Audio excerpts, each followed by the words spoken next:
Students. So here are the directions for the packet that I gave you yesterday about the poem you're going to write, My Life in 30 Words.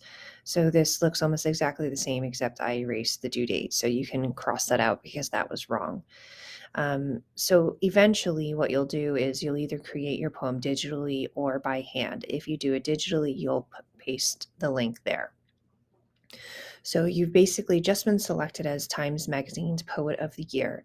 You're very excited to receive this great honor and have your picture and biography in this famous magazine. However, the editors have asked you to write your own biography, and it must be a poem about that is exactly 30 words, no more, no less.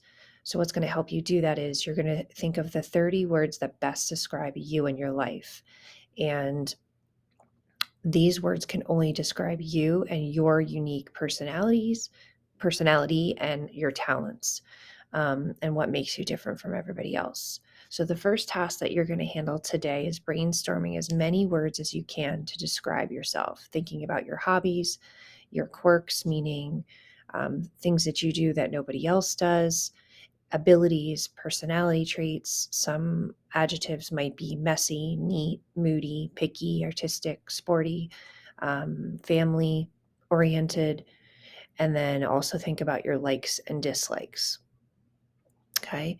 Eventually, what you will do then is display your poem in the form of a small poster, either digitally or in hand, with pictures and symbols that represent who you are, your qualities, and your abilities. They can be hand drawn, they can be from a magazine, from the internet, but they must represent and symbolize you.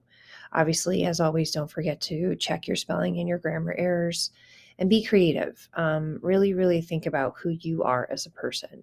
So today in this table and in your packet, you could do it in your packet for today.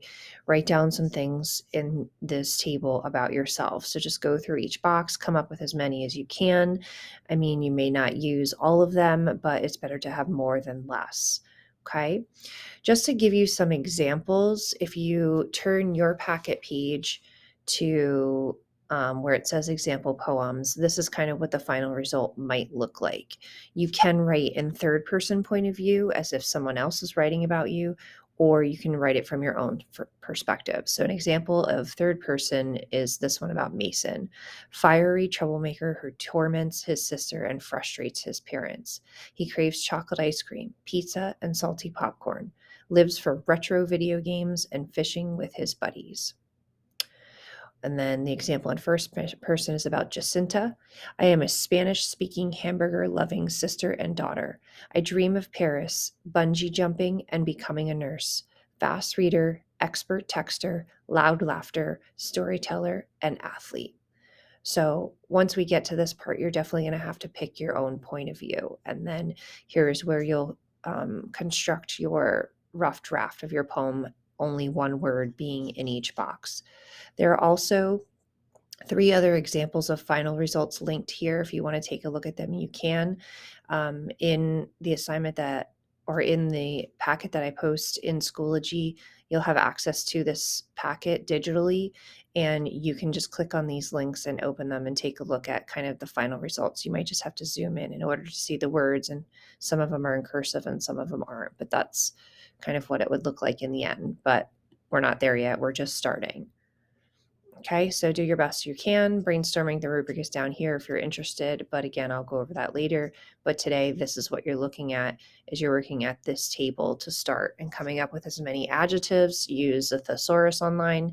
If you want to come up with strong words, that would be a good idea too. All right, thanks guys.